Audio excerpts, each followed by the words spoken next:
it's just like this sort of knowledge that you're getting from yourself that is what you need to hear to get better. Welcome to the Greener Grass podcast from BlueBird Botanicals. I'm your host, Lex Pelger.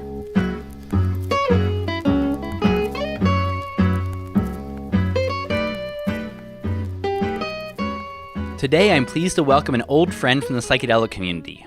He came by the BlueBird office to share about his work with MDMA for PTSD. His name is Dr. Ingmar Gorman, and as you'll hear, he's working in several different directions to learn more about how to integrate these novel psychoactives into therapeutic uses. He has a PhD in clinical psychology and receives funding from the National Institute of Health for his research. Ingmar also works with MAPS, the Multidisciplinary Association of Psychedelic Studies, on their Phase 3 trial that's moving MDMA towards an accepted medicine under the FDA. Working at the intersection of trauma and healing, I hope you enjoy hearing from Dr. Ingmar Gorman.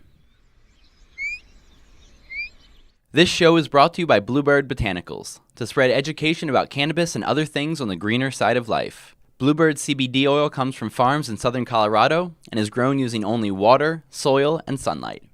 Go to bluebirdbotanicals.com for more info. I'm very pleased to be here today with Dr. Ingmar Gorman, who has been doing a lot of work with MDMA and PTSD and these modalities. Thanks for coming on the show. Great to be here. Thanks for having me, Lex. Yeah. So can you tell us a little bit about how you got into this and what you're up to now? Sure. Well, I guess my interest began with psychedelic conferences in around 2006 and really 2006, and went to a conference and found that I was fascinated by what the people were presenting on, and it became a passion of mine where I said, well, I'm going to dedicate my life to the study of these substances, and particularly the psychotherapy. Like, that's what really interests me, the intersection of the psychedelic or MDMA-assisted psychotherapy. So the question of so how is it assisting the therapy? What is it doing? So maybe I could say a little bit about MDMA therapy for those who don't, or MDMA-assisted psychotherapy for those who aren't familiar with it. So currently there's research being done for various indications, and the one that I focus on is PTSD. So using MDMA to enhance psychotherapy to somehow treat PTSD, maybe you could say more efficiently, or potentially more effectively than other modalities for PTSD. And this is not to, I want to be clear that I'm not saying that this treatment is better, because we don't really have that data at this time, but it may be on par with other treatments, and it may be helpful for people who don't respond as well to other existing treatments. And so this mode of therapy is still being investigated. MDMA is a Schedule I drug. So in order to do this treatment, you have to be doing a study that's approved by the FDA, the DEA. So maybe to step back for a second, for people who aren't familiar with PTSD, post-traumatic stress disorder, it's a psychological disorder that is somehow linked to a traumatic event. And there is some debate in the field. I could speak for a very long time about this, but there's a debate around what constitutes a traumatic event. But what seems to be an important piece of it is that a person feels like that their life was threatened in some way. It could also extend to the life of a loved one or somebody near them.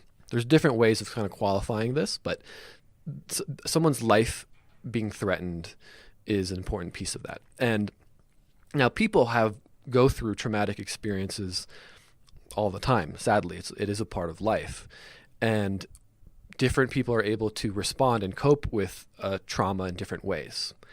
And one outcome of trauma is post-traumatic stress disorder, which consists of various a cluster of kind of responses to the trauma. That can include, after a period of time, after the trauma occurred, a person may re-experience the trauma, and that can be anything from what people may stereotypically think of like a flashback, sort of the classic idea of the Vietnam veteran who is suddenly back in the jungle or fighting after hearing a car backfire or whatever. That's like often an example, but I think that is maybe overemphasized sometimes too much, because re-experiencing, in my mind at least, can also be something that is embodied, where it's not as clear cut as having a nightmare or being no longer being in the world or the reality that you once were,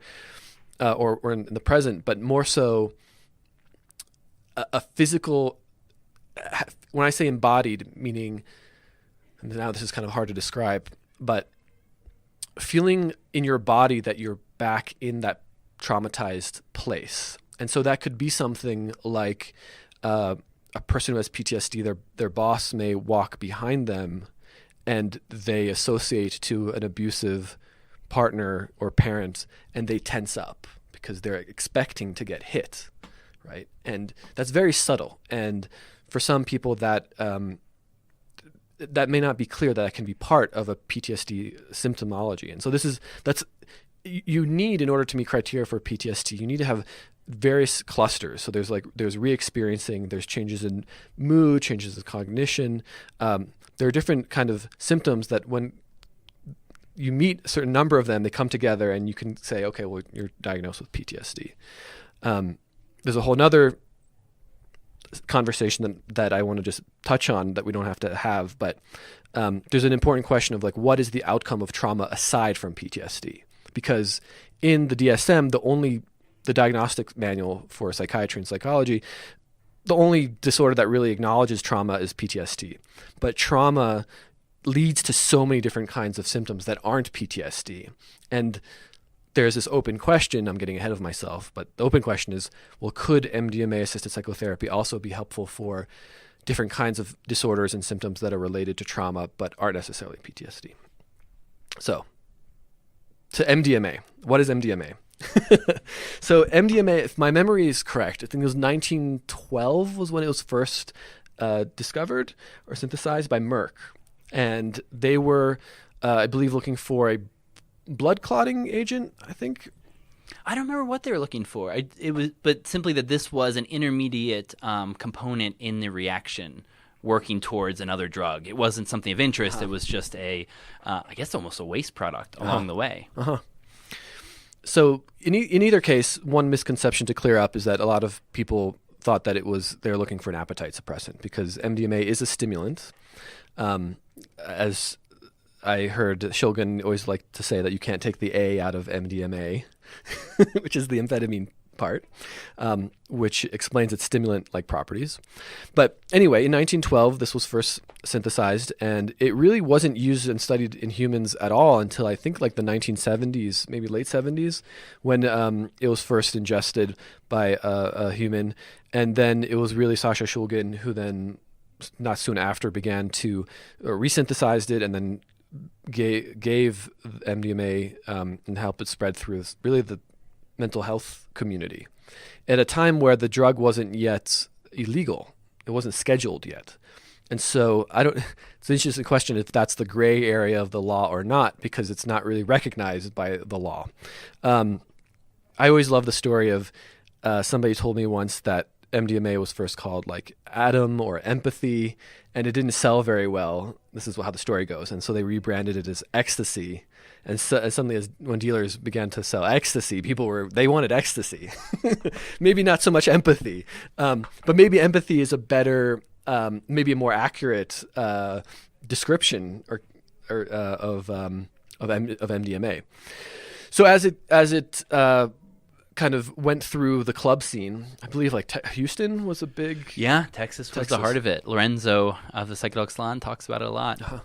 Yes.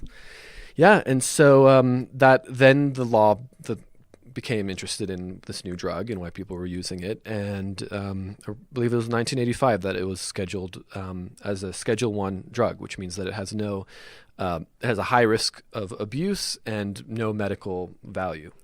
The community of mental health professionals and others who saw the potential for MDMA to assist therapy, particularly for couples counseling and trauma when it was not scheduled yet.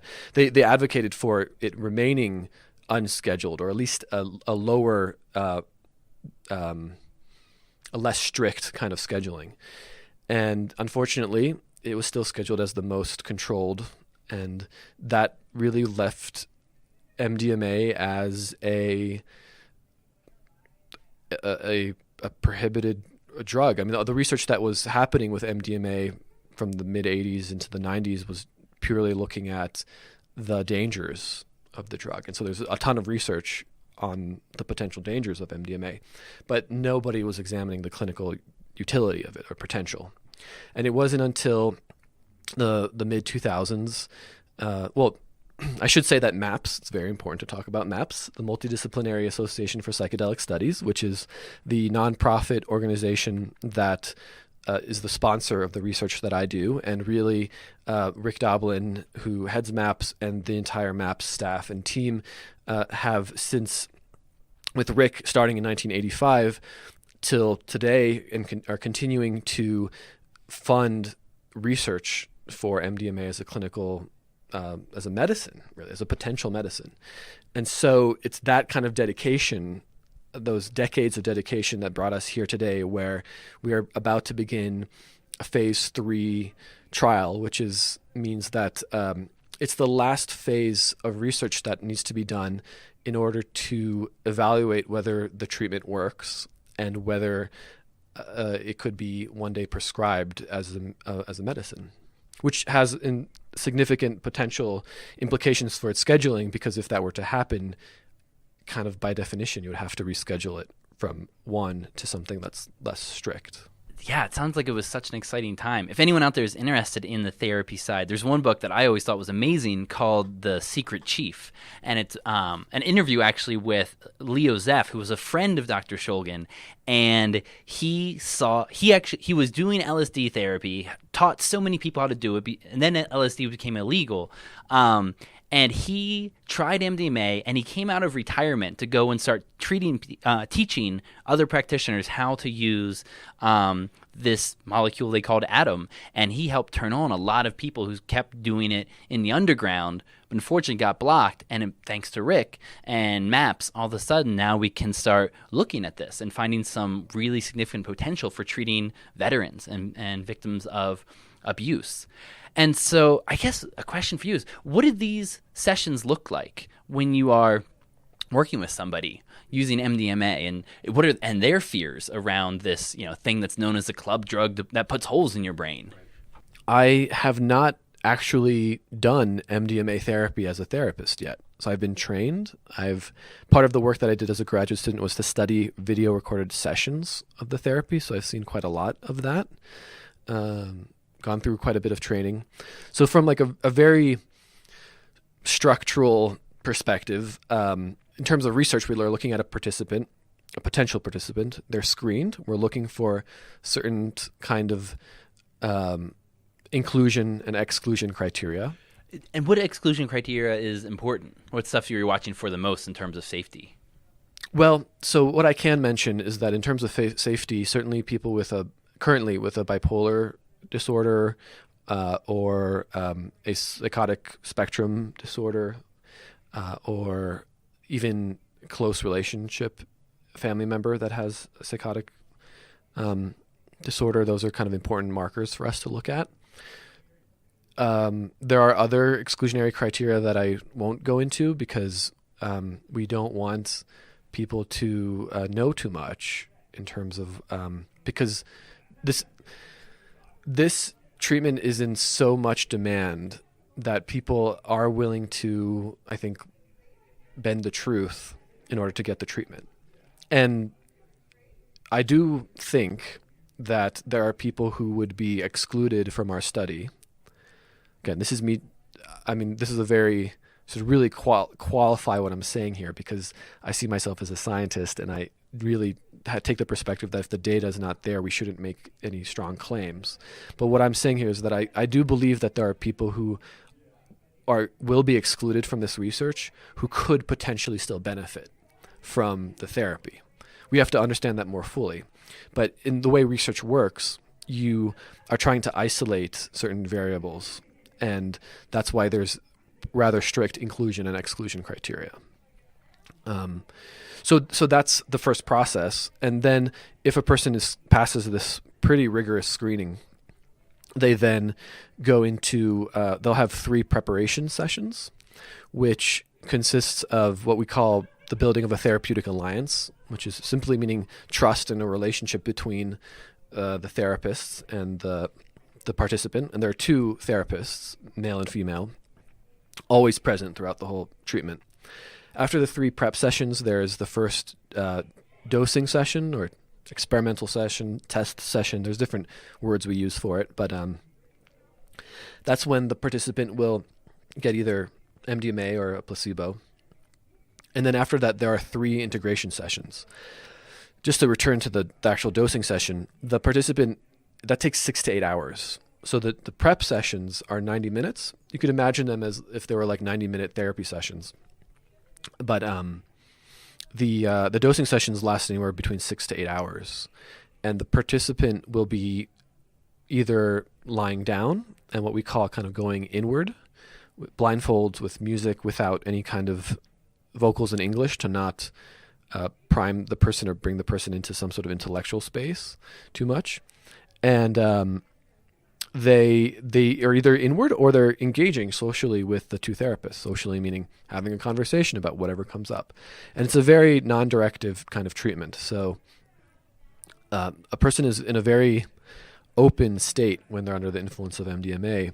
And as a therapist, it has much more to do with not doing than with doing. It's much more about being very careful about when you are active and not being overly active in terms of trying to get the participant to think a certain way or to do a certain thing.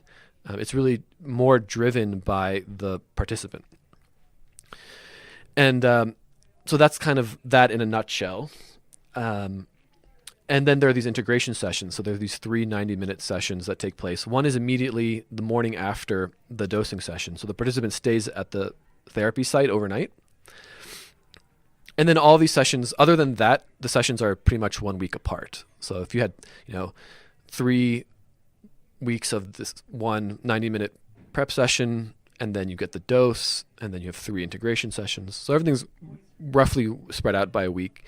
And that repeats, actually. So there are then, after the 3 integration sessions, there's a dose session, 3 more integration sessions, another dosing session, and then 3 more integration sessions. So at the end of the day, it's something like 15-ish, didn't do my math, 15-ish 90-minute therapy sessions with these 3 6 to 8 hour dosing sessions.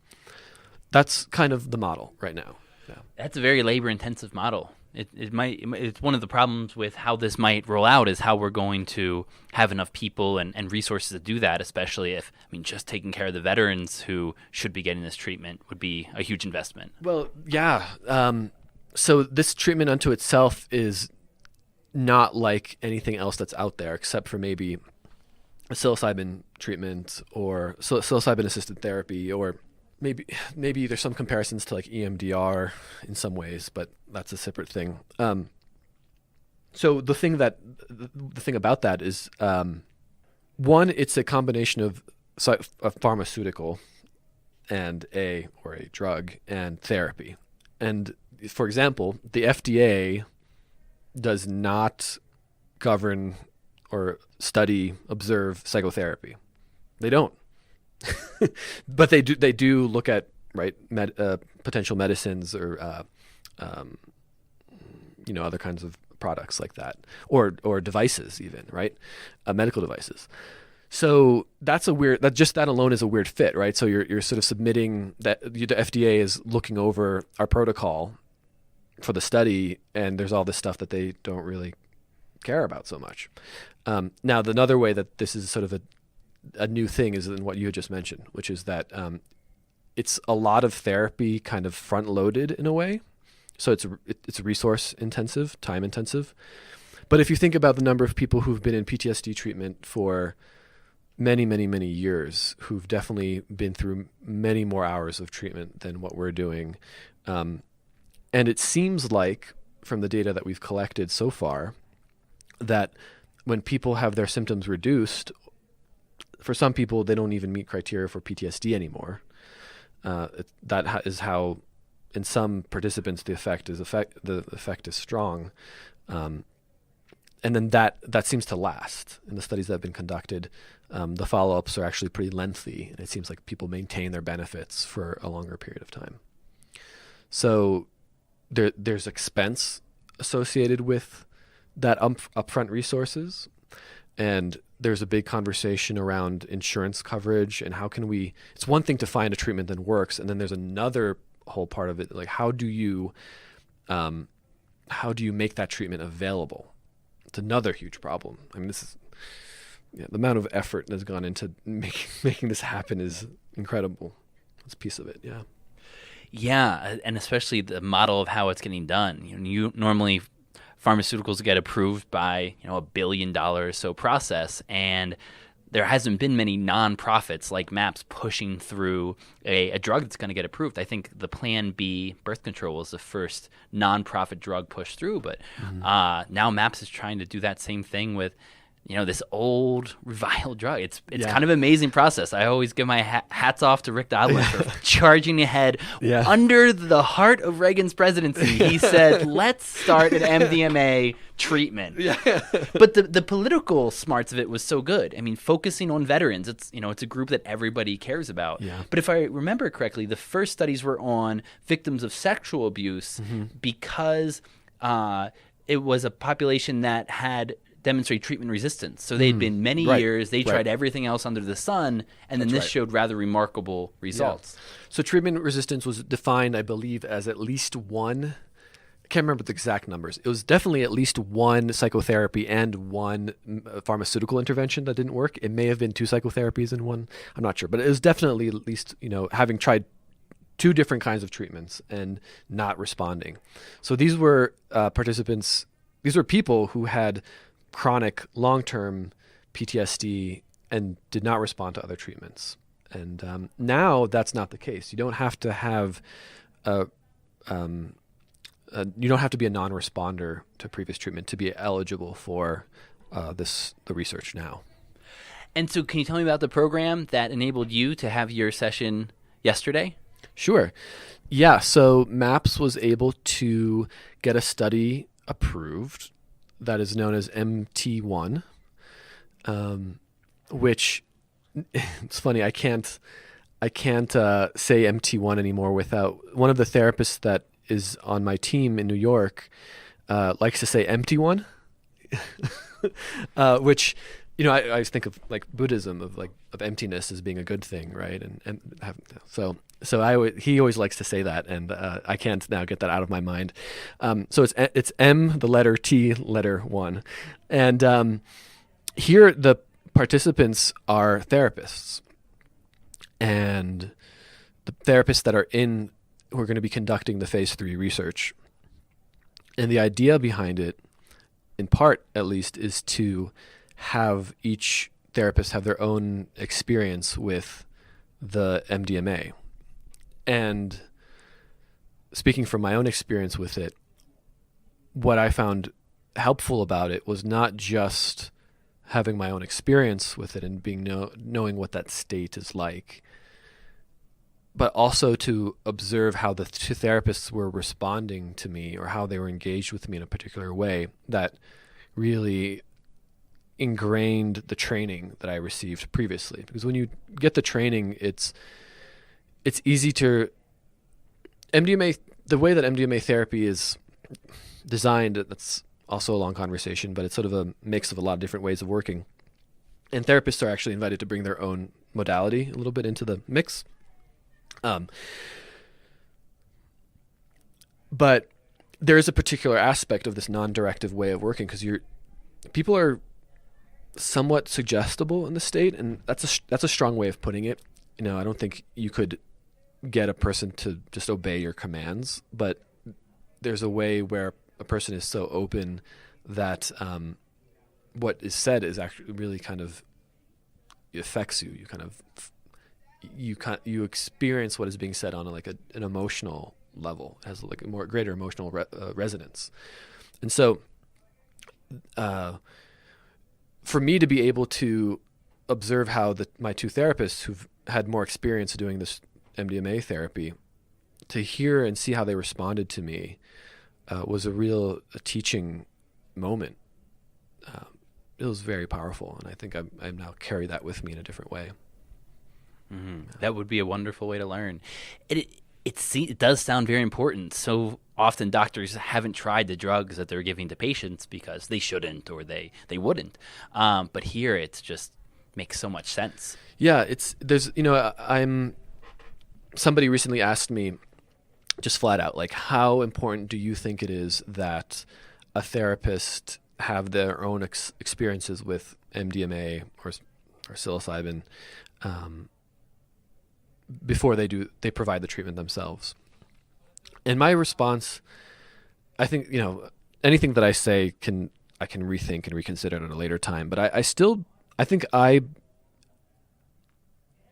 that I'm a little bit more open-minded about that than maybe more other people in the psychedelic community. I think my impression is that there's a real strong conviction amongst people who are sort of following the psychedelic research and psychedelic treatment that a therapist has to have their own experience.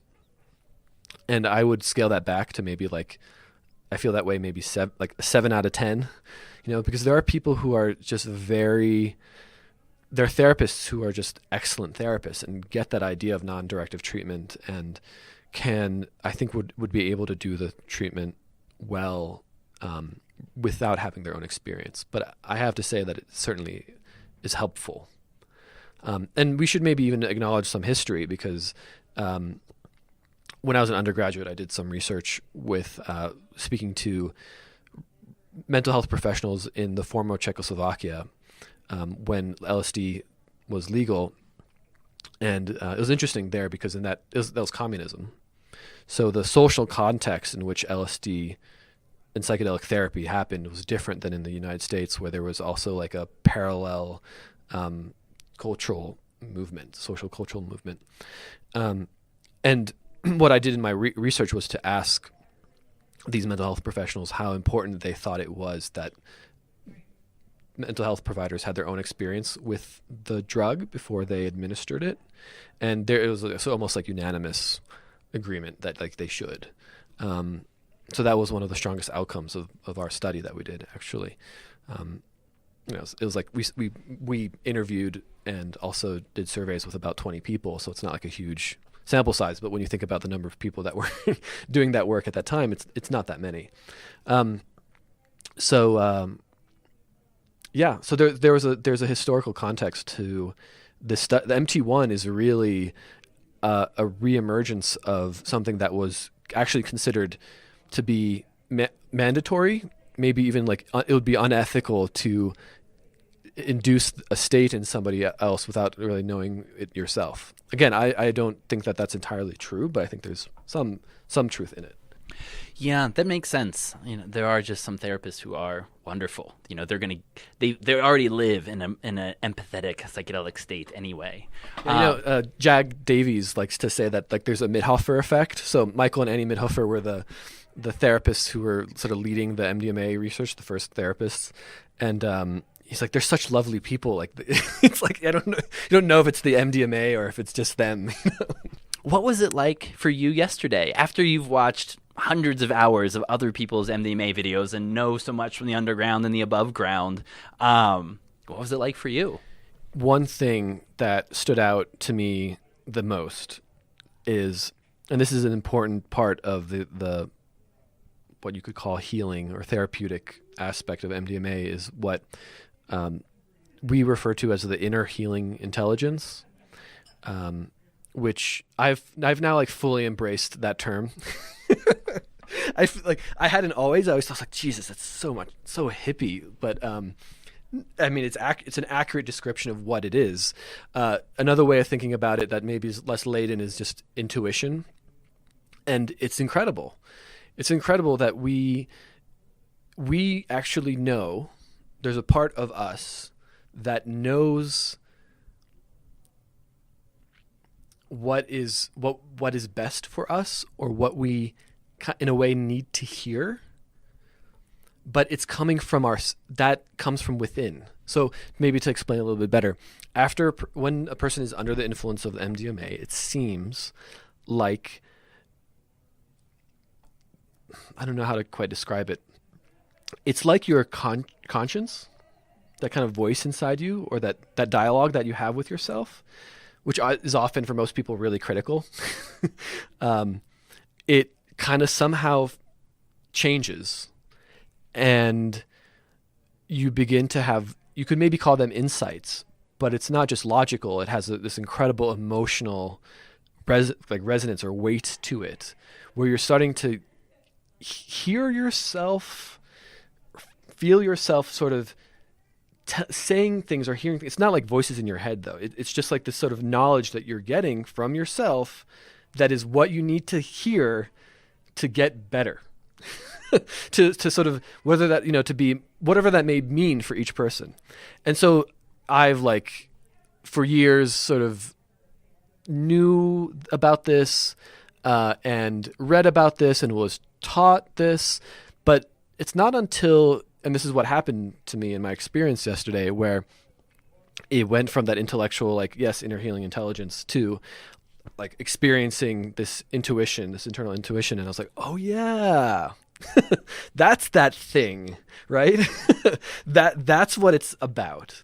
And I really do think that is what, I do think that this is a strong part of what is therapeutic about and that's why the non-directive piece is so important, that it's not coming from the therapists necessarily. It may be kind of helping you get there in some ways, but it's about one's own internal intelligence that is coming out, that is sort of showing you things. And it's absolutely remarkable. I mean, it's remarkable that we don't really have contact with that on a daily basis. And maybe we do, and we just sort of ignore it or block it or can't hear it or whatever. But it's there. And it's probably there all the time, but somehow this drug allows that to kind of shine through. That's great. Now, how much time did you spend with the eye shades on and the music versus out loud talking, and how different did that feel? Well, I'll preface this by talking about what I have studied in the videos, which is I've seen people talk to the therapist the entire time. Can't take the A out of right, MDMA. Exactly. Woo! Yeah, I have so many feelings. This is people who've observed people use recreationally or use other stimulants, talk a lot or can talk a lot. But I've also seen videos where the participants were they just went inside the whole time, and I know that I can. Not that it really matters, but I can demonstrate this quantitatively, because what we were doing was transcribing these videos, and I was looking at word count and things like that. So some I can't remember what the top one was, something like 30,000 words or something like that, and then it was the bottom was something like maybe 200 words over the course of 8 hours or 300. And all it consisted of was Michael Midhofer going up to the participant and saying is everything okay? And they're like, yeah, everything is great. And that was it. That was basically the exchange that occurred over this, the checking in, doing the blood, heart rate monitoring and that kind of stuff. But the thing is that there was no, I mean, it's hard to conclude just from those two videos because there's a lot of other stuff going on, but there wasn't a difference in their outcome. Now, there may be other factors that may explain that. But in terms of my own experience, I did a little bit of both. I think I was probably more it's hard, time begins to change. Your perception of time is altered a little bit. But my sense from the therapists who spoke to me, I think I was more engaged socially than I was going in. But the thing is, sometimes this is part of the therapy training. There are times where the therapist may suggest for the participant, or in this case me, to go inside, to examine a particular feeling or thought or kind of sticking point, to kind of see if going in will help with that. And there were maybe 2 occasions where I kind of put my blindfolds on, put the headphones on, and it was maybe 2 minutes. It's yep, all right, it came so quickly. Not always, but I like to consider myself to be kind of in tune with that inner voice. Not always, obviously, but like I feel like close to it, and it's something that I connect with. You've been lecturing about this kind of work for a long time and out in the circuit talking a lot to people. And so you know a lot of the issues underlying the good sides of this, the controversies and things like that. If you had your own podcast, what would the topics be that you would want to focus on that might be more controversial that you think need aired in the community? Yeah. So, I'm going to do another preface, which is we didn't even have much of a chance to talk about everything that I do. And that's kind of important to kind of contextualize all of this. So one, I'm a co-PI, principal investigator, which means that for the site in New York, what we call the private practice site, because there's also a New York University site. So for the private practice site that is doing MDMA for PTSD, I'm kind of like the co-leader of that site along with Casey Paleos, who is an MD. I'm a PhD clinical psychologist. Casey is leading that with me, and so that's one of my roles in life right now. The other one is that I'm a NIH-funded postdoctoral fellow at NYU, which is confusing because I'm not doing MDMA work necessarily at NYU. I'm not part of that team, although I'm very fond of them. But I have a postdoc position at the university.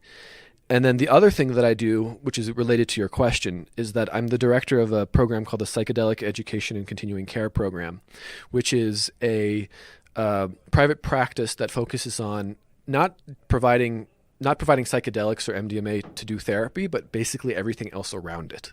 So that can include people who have never done a psychedelic, who are interested in their potential risk. What are the risks that are associated with engaging in psychedelic use, to people who are psychonauts, who it could be something as simple as like not really getting where they want to in life, despite their psychedelic experiences, like needing what we call maybe integration, and to people who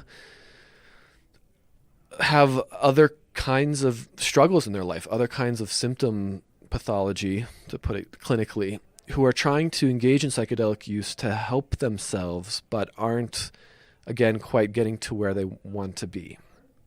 And so as the director of this program, I've been able to, it's been very rich for me, and probably the greatest learning experience I've had so far in terms of a more broader view of what's going on in the psychedelic world.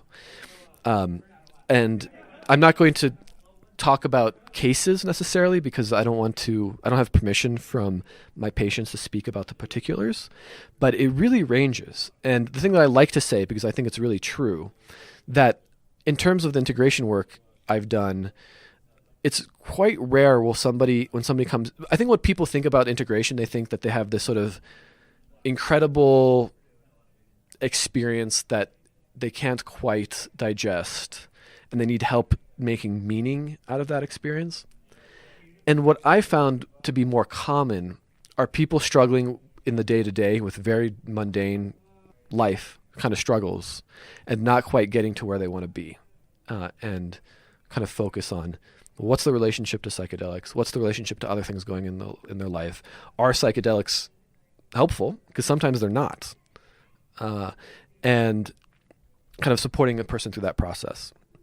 Now, in terms of this podcast, so I've had this idea, and I don't know if I'm ever going to do it, but I would really love to have conversations with people more publicly about the things in the psychedelic community that the psychedelic community, meaning people who are fans of this research, everybody from the researchers to I call them fans, it's maybe derogatory, but people who like really appreciate what we're doing. Fellow travelers, yeah. That's my favorite. Yeah.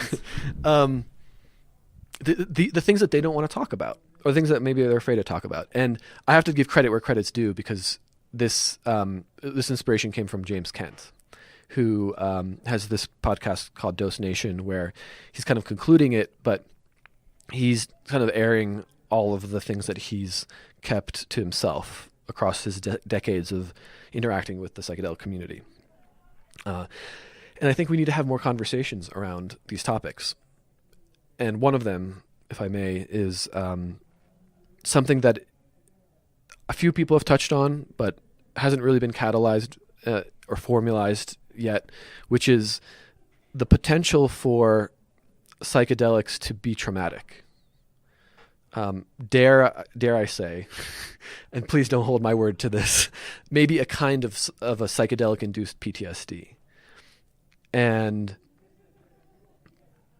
now, why do I think that people don't want to have this conversation? Well, because there's so much.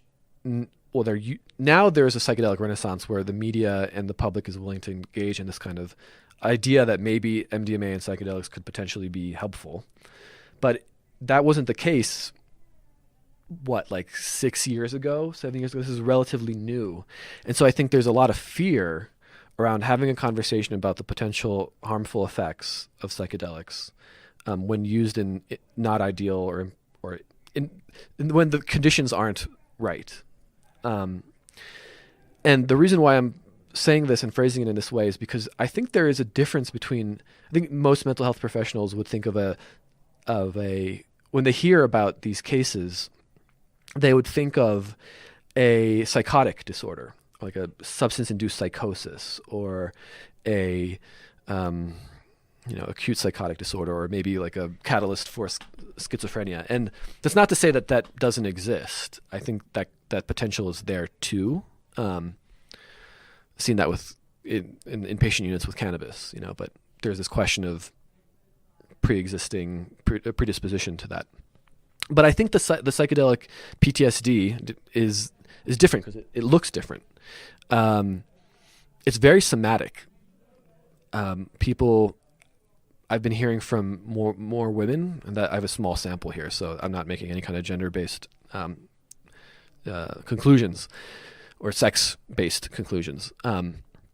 But they, for some, they may not have their period anymore. There's like hair loss. There's certain kind of somatic symptoms, and then coming with that is sort of the intrusive symptoms that you are a part of PTSD, which is, but they're psychedelic.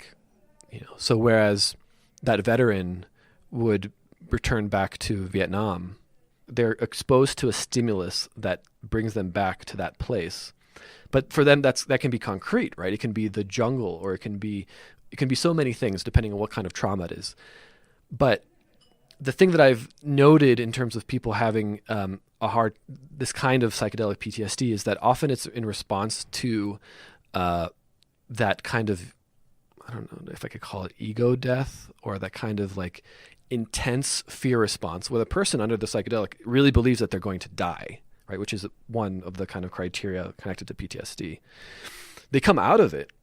They're not psychotic. It's not like that they've had a break with reality in some way, not necessarily delusional, but say particularly when they're about to fall asleep, or their kind of mind is maybe a little bit more at ease, these sort of intrusive kind of psychedelic things come to, like maybe patterns or just sort of different reminders of that state of being in, like, and I really am fond of this word, existential terror. I think that really captures that state of being in existential terror. And I don't know, I hope that integration, the work that I do, would be helpful for that. And I haven't been able to work with those cases yet. And I myself am still learning about how to approach that kind of picture, you could say symptom picture, because, some level of PTSD treatment has to include exposure. There's actually evidence against that, but a lot of treatments use exposure as somewhere in there. Even the MDMA therapy for PTSD, there's some aspect of imaginary exposure where the person, when they're going inward, they may be they often, almost always, when they have PTSD, recollect the trauma in some way and re-relate to it in a new way. But how the heck do you do that with a psychedelic experience? It's not like I can, show you a photo of the Vietnam jungle, or like have you I guess maybe they could write a script about their experience, but that's very invasive. So there's this real conundrum around, like, because people talk about how psychedelic experiences themselves are difficult to express in words.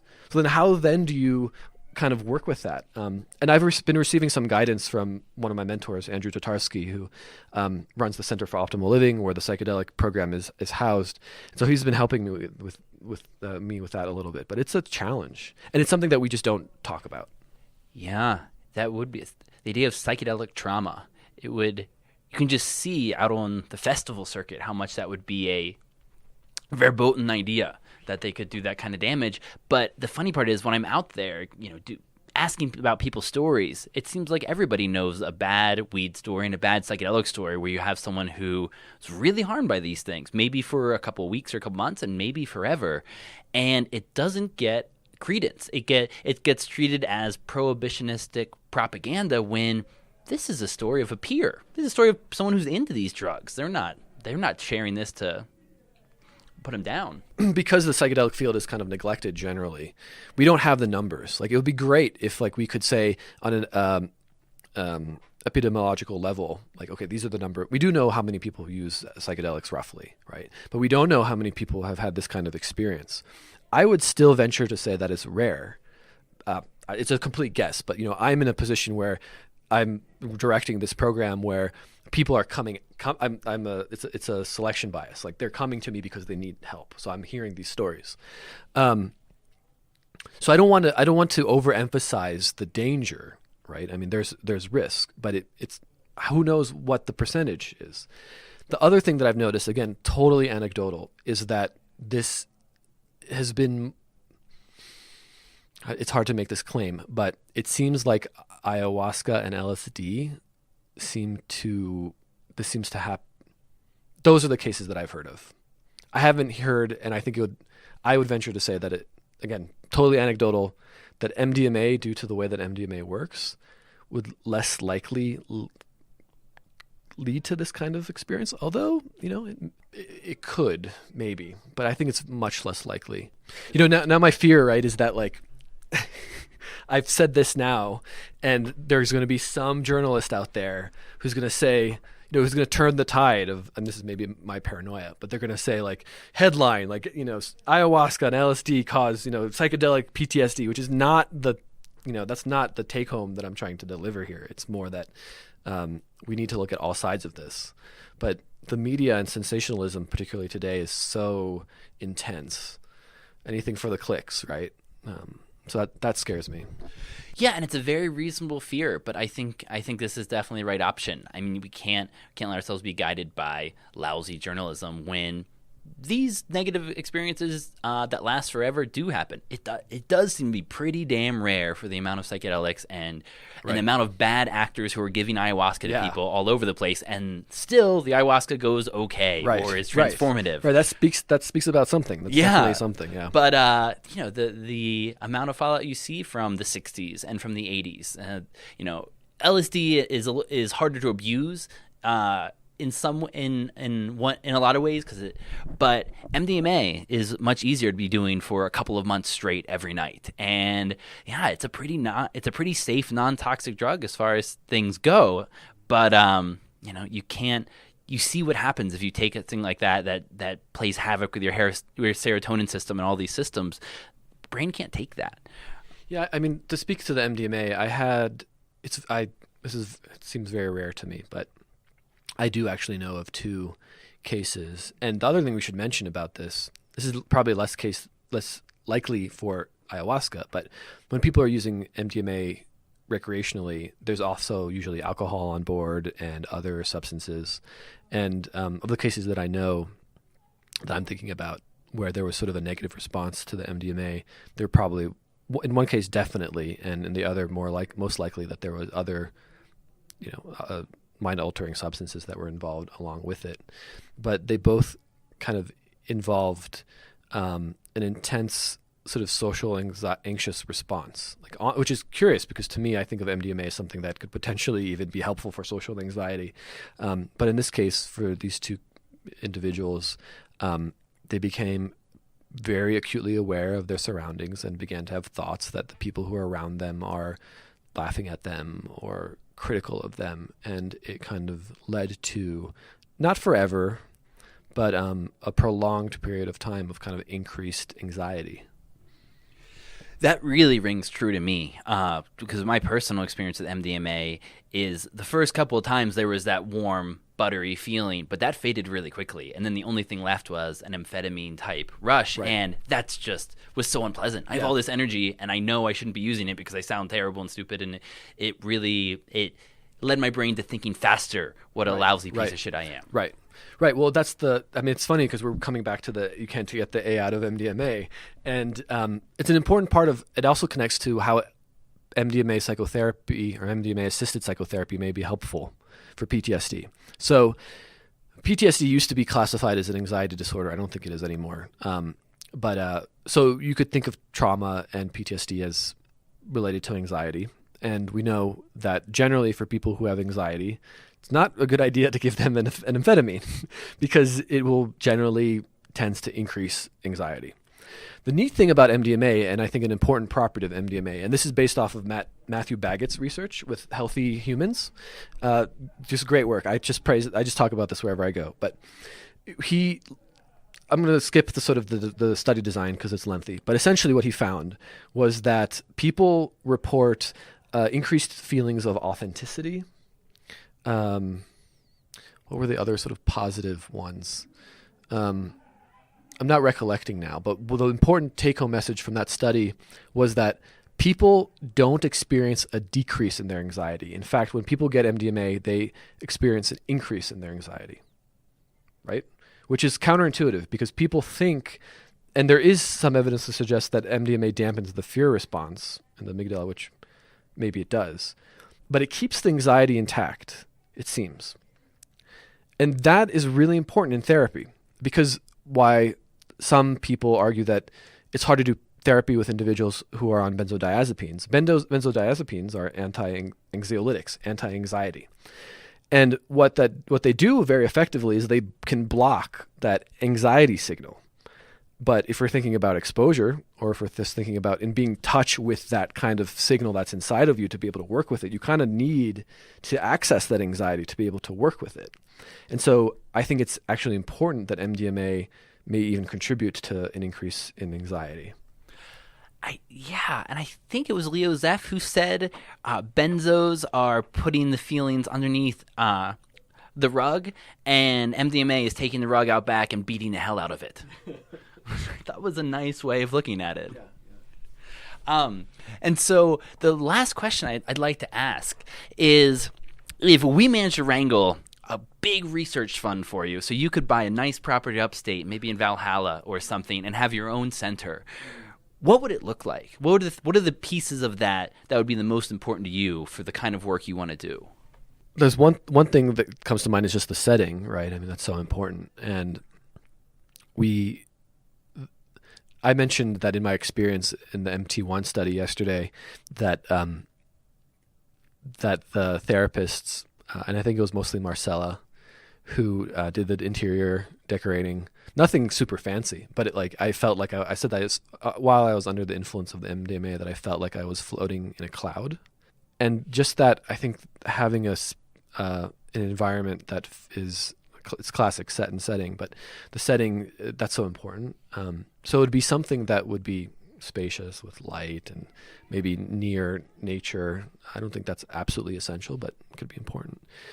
And then in terms of the work, well, I have some hypotheses that I'd rather keep to myself, and they're not my own. There are other researchers who I work with who are interested in testing them, and I think they're really big ideas that have real potential to show further evidence for how MDMA therapy works. It's a big question that I'm interested in. It's like, what is it doing? But one thing that I would be willing to share is I would be really interested in how MDMA, or what if MDMA could help people with social anxiety. I think we'd have to be careful about how we go about doing that. But I think social anxiety is partly connected to the fear of others, fear of saying the wrong thing, or not sort of losing contact with other people socially, be seen as somebody who's rejected. There's different flavors of social anxiety. But to me, it just seems like such an obvious potential treatment, because MDMA is a stimulant, so people are engaged. And then it comes about, I think it would become about, what's the word? Not externalizing, but kind of broadening that experience that the participant would have with their therapist in terms of being socially connected and experiencing that as safe, and then helping broaden that out to the community outside. And this is like a totally radical idea, and again, just an idea, but maybe there will be some day in the future where somebody could be engaged in this therapeutic process, and part of their exposure or the therapy would be to have the person under the influence of MDMA engage with,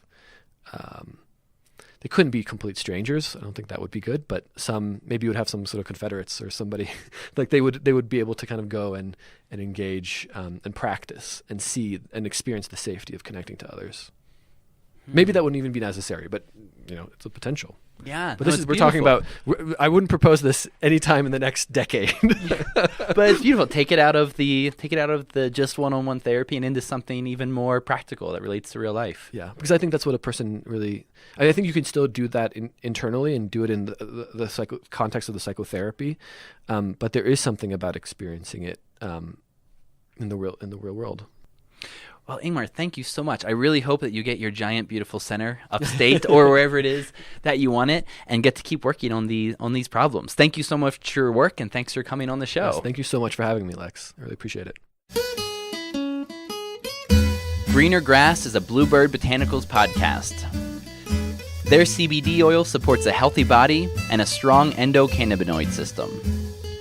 They've got friendly customer service who can answer any of your questions, and the number is right there at the top of their webpage. But, per the FDA, they won't be able to make any medical claims for these nutritional supplements. That's also the reason you'll hear little about CBD on this show. There's no need for us to add more evidence about CBD when a simple Google search will give you more than you can read in a month of Sundays. So this show covers the cannabis world and more, with editorial freedom from BlueBird Botanicals. Thanks for joining the Greener Grass podcast. As always, our audio alchemist is Matt Payne. The Gypsy Jazz theme music comes from Brett Van Donsel. Our beautiful bird sounds are courtesy of Lang Elliott. And I'm your host, Lex Pelger, wishing you a bright green day.